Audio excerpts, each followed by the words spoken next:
Beale City, Michigan. A quiet, rural town where the morning fog usually hides nothing more than the rolling fields and the simple lives of the Midwest. But in this tight-knit community, the local high school gym was the heart of everything. And that heart was about to be shattered by a ghost. Kendra Licari was a respected coach, a pillar of the community, and by all accounts a tirelessly devoted mother who everyone in town deeply trusted. But her 14-year-old daughter, Lauryn, was living in a state of constant waking terror, hunted by a digital stalker who simply would not let go. It started with anonymous messages, vile, targeted, and filled with insider details that suggested the stalker was someone standing very close to the family. As Lauryn crumbled under the weight of the abuse, Kendra was there to hold her, the ultimate protector. Or so the entire world was led to believe. In the darkness of her own home, a different Kendra emerged. One that weaponized modern technology against her own flesh and blood for over a year. The barrage was relentless. Hundreds of messages, thousands of pages of pure hate, all funneled through a complex, shifting web of anonymous digital masks. Kendra even walked her daughter into the police station, performing the role of the outraged parent, demanding that the law find the faceless culprit. But at 3 a.m., while the house was silent, the glow of the laptop revealed the truth. The predator wasn't outside, she was sitting in the kitchen.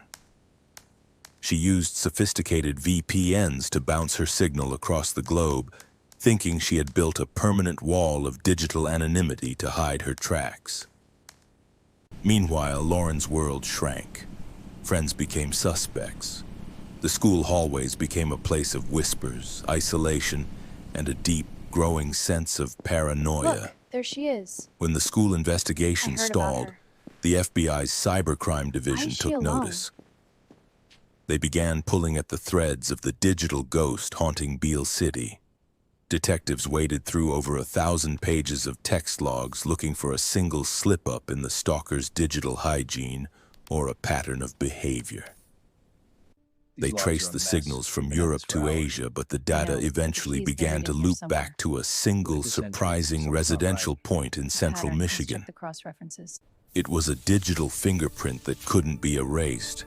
The IP addresses weren't leading to a student. They were leading directly to a family's router. Kendra continued her daily life, unaware that the net was tightening. The supermom was finally under the microscopic lens of the federal authorities. For the first time in over a year, the person watching from the shadows wasn't Kendra. It was the law, waiting for the right moment. The final GPS ping was the smoking gun. The coordinates didn't just point to the neighborhood. They pointed directly to the front door of the Licari home. The detectives sat in stunned silence. The person they were hunting was the same person who had been helping them with the case for months. It was a case of digital Munchausen by proxy. Kendra was breaking her daughter just so she could be the only one to fix her. As dusk fell over the suburban street, the flashing lights arrived. The long charade was over. The silence of the neighborhood was about to be broken. A single knock on the door signaled the end of a year-long nightmare. The body cam was rolling, capturing every second of the final confrontation.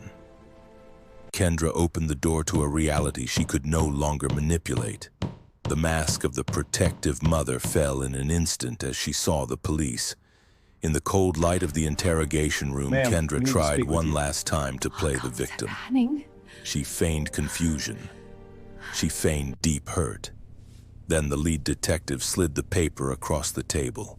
A direct match. Her own devices. Her own digital footprint.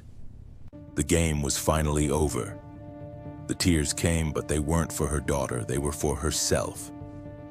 The confession was a desperate attempt to explain the truly inexplicable. Neighbors watched as the town's hero was led away in irons.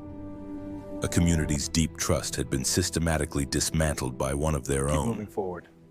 Inside the house, Lauryn watched her mother leave. The person she loved most was the person who had spent a year trying to destroy her. The evidence was bagged and tagged: a laptop, a phone, and 1,000 pages of digital betrayal now headed for a high-stakes Michigan courtroom. The gavel fell with the weight of a life sentence. Justice was served, but the psychological cost to the family was almost immeasurable. Kendra Licari exchanged her coach's whistle for an inmate's jumpsuit. Her legacy was now a cautionary tale of the dark side of the digital age. The guilty verdict was a formal end to the legal case, but for the victims, the long trial of healing was only just beginning.